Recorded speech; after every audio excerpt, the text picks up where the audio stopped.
আজকে আমরা morning star pattern শুধু চিনব না, এটাকে একেবারে নিখুঁতভাবে ব্যবহার করা শিখব।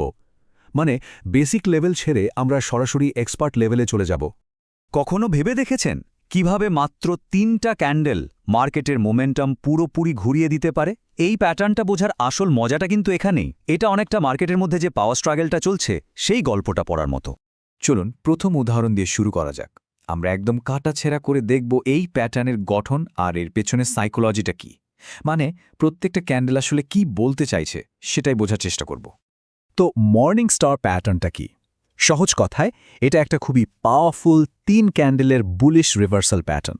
সাধারণত একটা ডাউন ট্রেন্ড যখন শেষের দিকে, যখন সেলারদের দম ফুরিয়ে আসছে, ঠিক তখনই এটা তৈরি হয়। আর এটা কিন্তু সেলারদের হাত থেকে বায়ারদের হাতে কন্ট্রোল যাওয়ার প্রথম একটা পরিষ্কার সিগন্যাল। এই প্যাটার্নে ৩কে স্টেপ খেয়াল করুন। দেখুন, প্রথম ক্যান্ডেলটা একটা বড় বেয়ারিশ ক্যান্ডেল, মানে এখানে সেলাররা পুরো কন্ট্রোলে আছে। এরপরের ক্যান্ডেলটা কিন্তু ছোট, যেটা মার্কেটের একটা দ্বিধা বা ইনডিসিশন বোঝাচ্ছে, মানে সেলারদের জোর কমে আসছে। আর সবশেষে ৩ নম্বর যে বুলিশ ক্যান্ডেলটা, ওটাই হচ্ছে বায়ারদের পাওয়ারফুল কামব্যাকের প্রমাণ। আর এখান থেকেই একটা নতুন মুভমেন্ট শুরু হতে পারে। এবার এর ভেতরের সাইকোলজিক্যাল যুদ্ধটা একটু ফিল করার চেষ্টা করুন। প্রথম ক্যান্ডেলে সেলাররা ভাবছে আমরাই রাজা, আত্মবিশ্বাস একদম চূড়ায়। দ্বিতীয় ক্যান্ডেলে এসেই তাদের দৌড় থেমে গেল, তাই না? মার্কেটে একটা অনিশ্চয়তা তৈরি হলো আর বায়াররা আস্তে আস্তে সেলিং প্রেশারটা শুষে নিতে শুরু করল। আর ৩ নম্বর ক্যান্ডেলে তো খেলা পুরো উল্টে গেল। সেলাররা ফাঁদে পড়ে গেছে, এখন বের হতে পারলেই বাঁচে। আর বায়াররা তারা অ্যাগ্রেসিভভাবে মার্কেটের কন্ট্রোল নিয়ে নিচ্ছে। এখানে একটা প্রো টিপস, এটা খুব মনে রাখবেন। যদি ৩ নম্বর বুলিশ ক্যান্ডেলটা প্রথম বেয়ারিশ ক্যান্ডেলের অন্তত ৫০% লেভেল পার করে ক্লোজ দেয়, তাহলে সিগন্যালটার জোর বহুগুণ বেড়ে যায়। এটা কিন্তু বায়ারদের অ্যাগ্রেশনের একটা সলিড প্রমাণ। অনেক তো থিওরি হলো, এবার চলুন রিয়েল চার্টে দেখি। দ্বিতীয় উদাহরণে আমরা নিফটি 50 চার্টে দেখব একটা কনফ্লুয়েন্স রিভার্সাল কিভাবে কাজ করে। এই যে দেখুন, নিফটি 50-র 5 মিনিটের চার্ট। এখানে মর্নিং স্টারটা ঠিক কোথায় তৈরি হয়েছে খেয়াল করেছেন?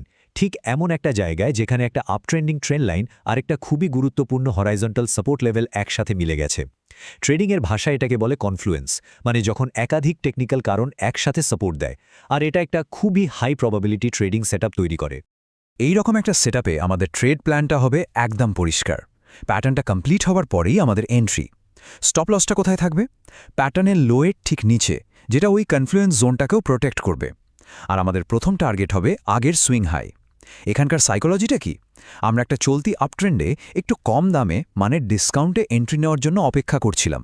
আর প্রো ইনসাইটটা হলো, মনে রাখবেন, কনফ্লুয়েন্স জোনে তৈরি হওয়া একটা প্যাটার্ন শুধু একটা সিগন্যাল নয়, এটা একটা হাই প্রবাবিলিটি সেটআপ। আচ্ছা, এবার একটা খুব জরুরি বিষয়ে আসি। Chart example ৩, context is king, মানে কখন প্যাটার্নটা ফেল করতে পারে। দেখুন, কোনো প্যাটার্নে কিন্তু আইসোলেশনে কাজ করে না, তাই কখন ট্রেড নেওয়া যাবে না সেটা বোঝাটা আরও বেশি জরুরি। এই দুটো সিচুয়েশন পাশাপাশি দেখুন। বাঁদিকে একটা বড় আপট্রেন্ড চলছে, প্রাইস একটু নেমে এসে সাপোর্টে মর্নিং স্টার বানিয়েছে। এটা একটা পারফেক্ট হাই প্রবাবিলিটি সেটআপ।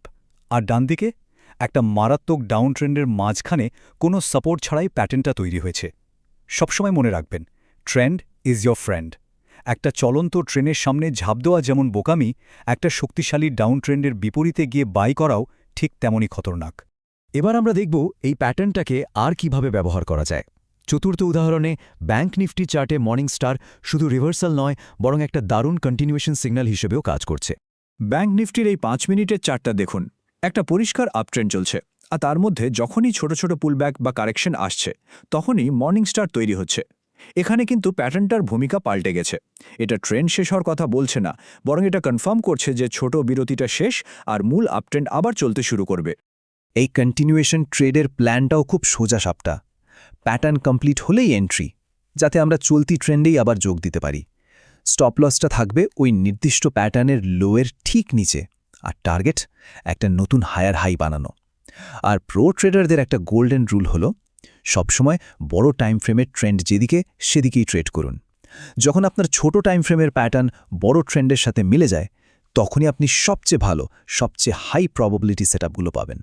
একটা ভালো এন্ট্রি সিগন্যাল খুঁজে পাওয়া তো লড়াইয়ের মাত্র অর্ধেক। আসল পরীক্ষা শুরু হয় ট্রেডে এন্ট্রি নেওয়ার পর। আমাদের পঞ্চম উদাহরণে আমরা ট্রেডিংয়ের সবচেয়ে কঠিন কিন্তু সবচেয়ে গুরুত্বপূর্ণ দিকটা নিয়ে কথা বলবো, ট্রেড সাইকোলজি। প্রায় দেখবেন একটা সঠিক এন্ট্রি নেওয়ার পরেও প্রাইস আবার ঘুরে আপনার এন্ট্রি পয়েন্টের কাছাকাছি চলে আসে ওটাকে টেস্ট করার জন্য। এটা আসলে মার্কেটের একটা ফাঁদ, ডিসিপ্লিন ছাড়া ট্রেডারদের সিস্টেম থেকে বের করে দেওয়ার জন্য। এই পুলব্যাকটা দেখেই অনেক নতুন ট্রেডার ঘাবড়ে গিয়ে তাদের পজিশন কেটে দেয়। এখানে একটা খুব পাওয়ারফুল কথা আছে। একজন নতুন ট্রেডার মার্কেটের সাথে লড়াই করে, আর একজন প্রো ট্রেডার নিজের সাথে লড়াই করে। আসল ব্যাপারটা হলো সাকসেস বাইরে থেকে আসে না, আসে ভেতর থেকে। প্রাইসের ছোটোখাটো মুভমেন্টে ইমোশনাল না হয়ে নিজের প্ল্যান আর আগে থেকে ঠিক করে রাখা স্টপ লসের ওপর ভরসা রাখাটাই আসল খেলা। চলুন এবার একটা অ্যাডভান্সড কিন্তু খুব কাজের টেকনিক শেখা যাক, যেটা প্রো ট্রেডাররা প্রায় ব্যবহার করেন। এটাকে বলে ক্যান্ডেল ব্লেন্ডিং। এটা কি? এটা হলো কয়েকটা ক্যান্ডেলের একটা প্যাটার্নকে মিলিয়ে তার আসল শক্তিটা এক নজরে বুঝে ফেলার একটা মেন্টাল শর্টকাট। ধরুন একটা কি সাপোর্ট লেভেলে একটা মর্নিং স্টার প্যাটার্ন তৈরি হয়েছে। ওই 3টা ক্যান্ডেলকে আগে আলাদা করে ভাবুন। এবার একটা মজার কাজ করুন। ওই 3টা ক্যান্ডেলের সব ইনফরমেশন, মানে প্রথম ক্যান্ডেলের ওপেন, পুরো প্যাটার্নটার হাই আর লো, আর শেষ ক্যান্ডেলের ক্লোজ, এই সবগুলোকে একসাথে মিশিয়ে যদি একটা ক্যান্ডেল বানান, তাহলে কি হবে? দেখবেন আপনি একটা পারফেক্ট বুলিশ হ্যামার পাচ্ছেন। ক্যান্ডেল ব্লেন্ডিং আসলে এটাই দেখায় যে ওই 3টা টাইম পিরিয়ড জুড়ে আসলে কি হয়েছে। আর এখানে যা হয়েছে তা হলো বায়াররা খুব ডিসাইসিভলি লোয়ার প্রাইসকে রিজেক্ট করেছে। এটা 1 সেকেন্ডে পুরো প্যাটার্নটার বুলিশ পাওয়ার কনফার্ম করে দেয়। তাহলে একটা কথা মাথায় গেঁথে নিন, প্রত্যেকটা চার্ট প্যাটার্ন আসলে মার্কেটের ভেতরের লড়াইয়ের একটা গল্প। এখন আমার প্রশ্নটা হলো, আজকের চার্টগুলো আপনাকে কোন গল্পটা শোনাচ্ছে? এই দৃষ্টিভঙ্গি নিয়ে যখন চার্ট দেখবেন, তখন দেখবেন ক্যান্ডেলস্টিক প্যাটার্নগুলো আর শুধু শেপস নয়, এগুলো মার্কেটের জীবন্ত কাহিনী হয়ে উঠবে।